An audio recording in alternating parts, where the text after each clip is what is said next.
In celebration of Halloween, this week's story is a little different. It's a little bit darker, not as many laughs. So instead of discount story time, this week it's discount spooky time. And our spooky story, is Tiny House. Enjoy!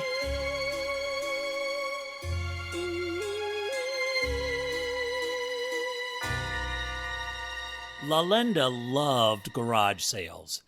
Not that she bought anything, although occasionally she would find a treasure someone was departing with. But for the most part, it was more a chance for her to browse and socialize with her neighbors. And she had always been an early riser, so that gave her an advantage over those sloths who showed up to garage sales by mid-morning. I mean, why even bother? So this Saturday, long before the break of dawn, Lalinda yawned, stretched, got up, and made her bed, carefully tucking in the floral quilt with gold squares and making sure the floral print pillowcases had not a single wrinkle. She went to the kitchen and started up the percolator. Breakfast was a cup of canned fruit cocktail in syrup, toast, which of course was Wonder Bread and real margarine, and a glass of Tang for her vitamin C. With the coffee ready, she sat at her little round dining table with an orange inlay and read through the garage sale ads, circling the promising addresses. With that done, she sat at her avocado divan and donned her Dr. Scholl's. As Lalinda stepped out of her house with the yellow siding and pink shutters, and the little window box garden filled with cheerful plastic flowers, the flower wreath almost fell off the door. She had found it at a previous garage sale for a steal, but no matter how she hung it, it fell off more often than not. But that's just the unpredictable life of Lalinda Lita Laluinda. Today will be an adventure. This had been Lalinda's mantra for decades, regardless of what she was doing that day. Even a trip to the grocery store can be an adventure with the right mindset. She had never understood how others had bad days. No such thing as a bad day, just bad attitudes. Lalinda smirked as she climbed into the luxurious front seat of her Ford Pinto. The first few garage sales didn't have much to offer. There were a few old dolls, and one had a nice umbrella stand, shaped like an elephant's leg of all things. Now she had seen it all, but there really wasn't anything worth buying. Third time's the charm, she thought, pulling up her Ford Pinto to the third garage sale. At first she thought it would be a bust. Just old clothes and musty furniture that would be better served in the dump. But then, at one table filled with yellow pages, who buys old yellow pages? Lalinda thought and chuckled. At that table was the prize of the day. An exact replica of her house. It was uncanny. There it was, a little model house with the same yellow siding and pink shutters and window box garden with cheerful plastic flowers, and the front door even had a little floral wreath on it. I mean, amazing! What are the odds? She tried to look inside, but the windows were painted blue. What a shame. Could you imagine if there was little furniture in it? Lalinda cackled at the thought, and the garage sale proprietor, Cheryl, came over. Good morning, Lalinda. Bargain hunting, I take it. Lalinda smiled. Good morning, Cheryl. Where on earth did you find this? Cheryl looked at the little house and frowned. She shook her head and said, I don't remember seeing that before. It was just in my basement when I was gathering things for the sale. So it's yours, she smiled. Lalinda turned to go. Yours for $10.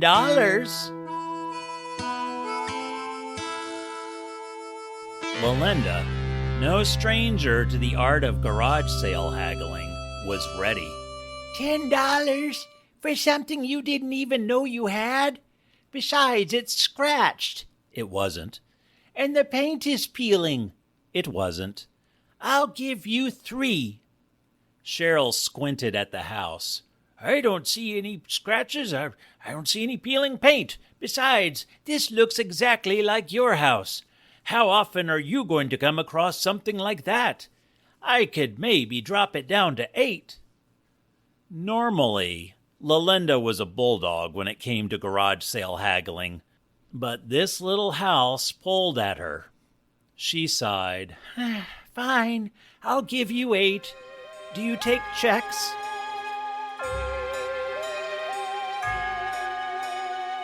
With her model house safe in the passenger seat, she drove back home. Lalinda had been torn whether to see if her lucky streak would continue, maybe try a few more garage sales. But something about this house felt, well, urgent. Like this little house just had to get back to its, what, big brother or big sister? Ha! The idea. So silly. Lalinda snickered to herself.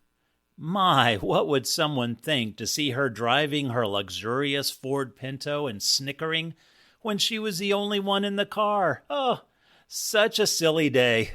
Such a silly, adventurous day. She pulled up to her drive and thought about where she would display her recent treasure. Fireplace mantle? Well, that would be perfect if only she had a mantle. Or a fireplace, or a mantle. But she did have a curio cabinet, and with some rearranging, this little darling would be front and center. Her prized ceramic owl reading a book may just have to move over. Lalinda parked her Ford Pinto in the carport and looked over the passenger seat. We're here, little house. We're home. The little model house seemed to almost hum eagerly. Lalinda got 3 steps into her house with her new find before blacking out.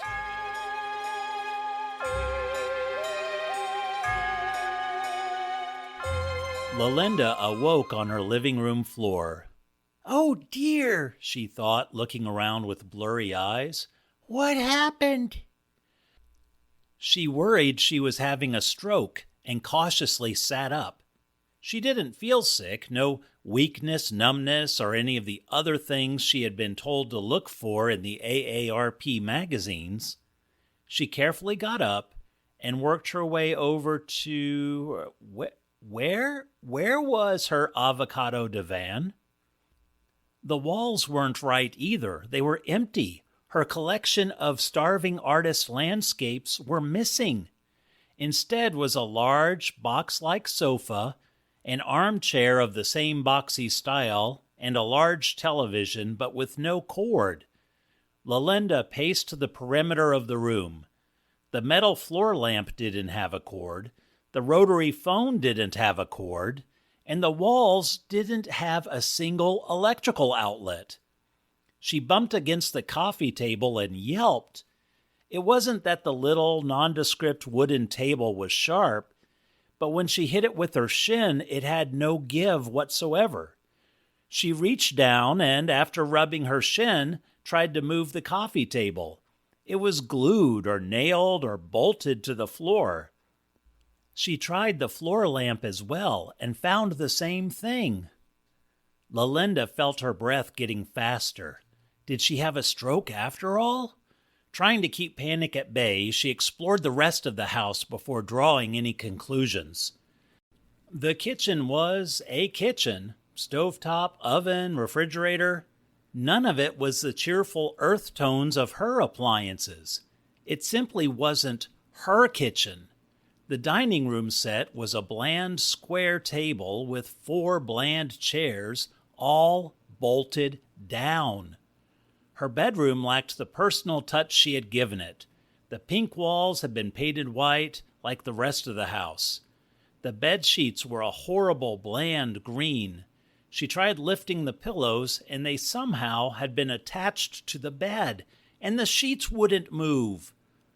How would someone do this to her house? And why? This didn't make any sense. Not one darn bit of sense. She touched her lips in shame at using the D word. Lalinda abhorred cussing. Stroke, nightmare, whatever was going on, Lalinda had enough. It was time to leave. She made a beeline for the front door. Well, as quick a beeline as Lalinda could make. The front door handle wouldn't move. The door wouldn't open. The door wasn't locked. It wasn't a door at all. The hinges were missing, and the door frame was nothing more than a large rectangle of wooden molding. The wooden door itself was nothing more than brown paint with painted-on wood grain. "Help! Help!" Lalinda screamed through the non-door.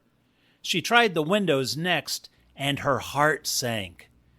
She would have looked out the front window, normally seeing her window box garden full of beautiful plastic flowers, but everything was blue. There wasn't a window at all. Just like the door, it was the wall painted over to look like a window. Lalinda screamed herself hoarse into the empty house.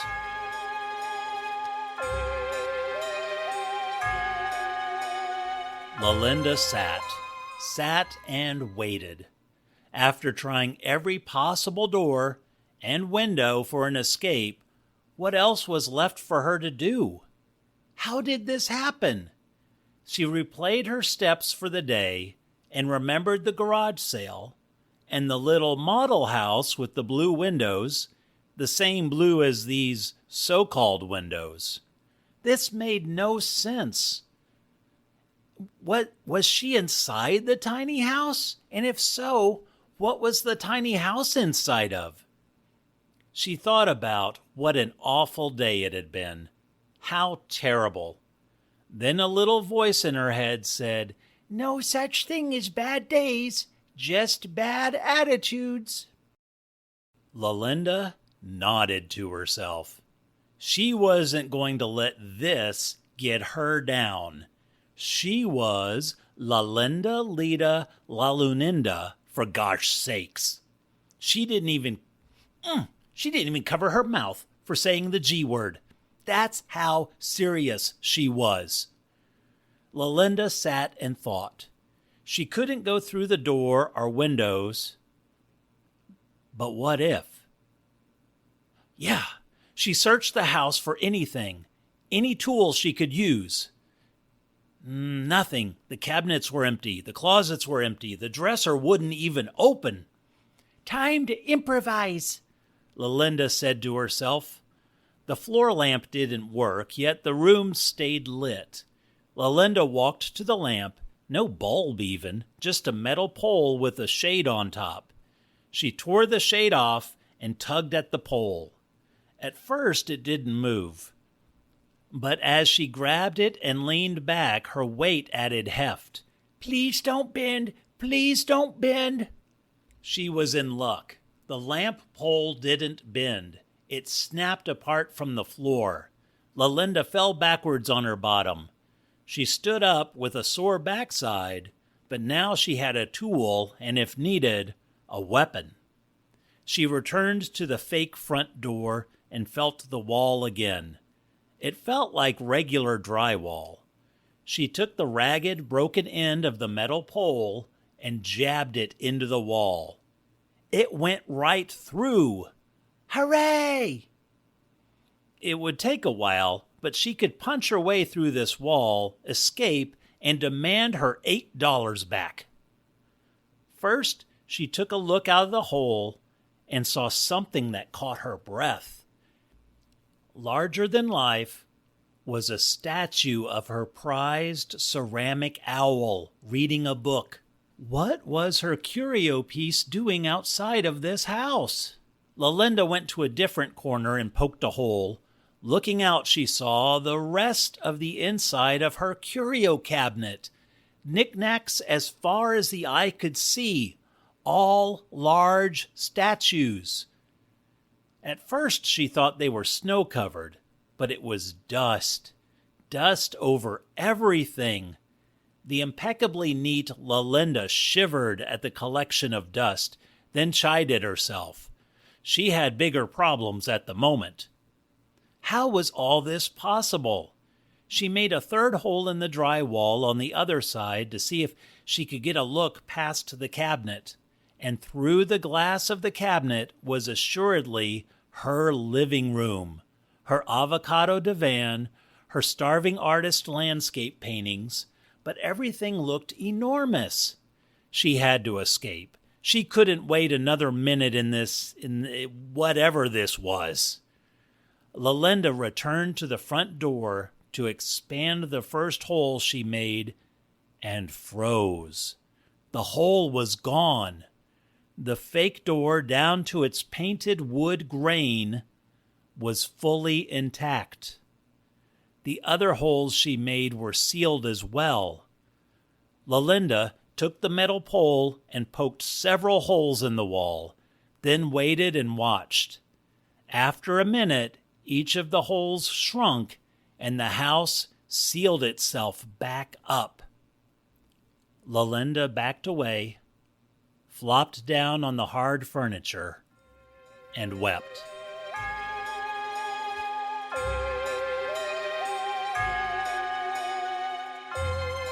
Trevor Laluinda and his sister Tresha were packing up their mother's house.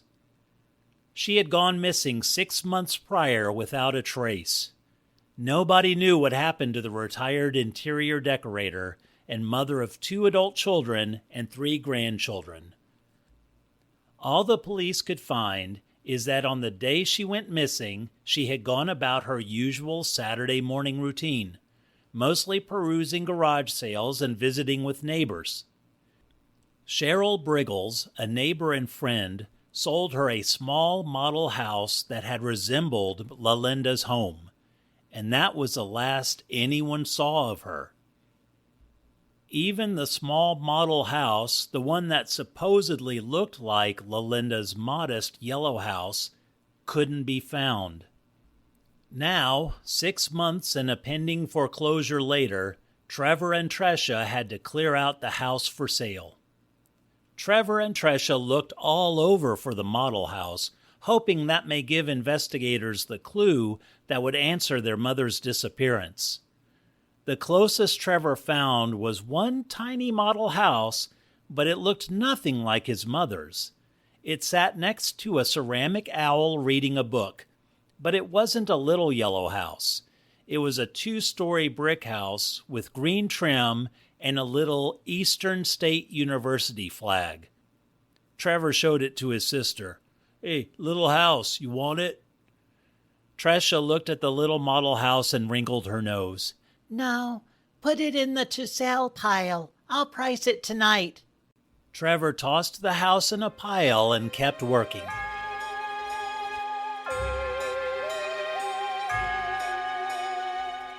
Early that next morning, Markle McArdle woke for his usual round of garage sales. He made a pot of coffee and scanned the newspaper, circling promising addresses. Markle didn't often buy things, but he enjoyed the thrill of the hunt, finding the little treasures that others overlooked. "Today will be an adventure," Markle thought, as he locked the door to his 2-story brick house with green trim and an Eastern State University flag. The end.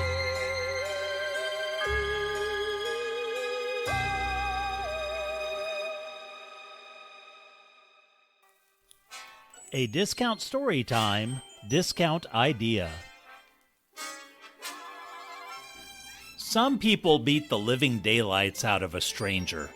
I think that's cruel. Instead, try beating the living daylights into a stranger. Thank you for listening. I hope you enjoyed Tiny House. Little different than our usual stories. Let me know, though, if you enjoyed it and enjoyed that style of story. I'll be happy to make some more. And until next time, I hope you have a happy Halloween. And next week's story is Toe Jamalama Fatalis. Subscribe so you can hear the long-lost audio journal of a true POS, or pioneer of science. Until then, be sure to save some candy, be super duper kind to yourself, and remember to laugh. Bye.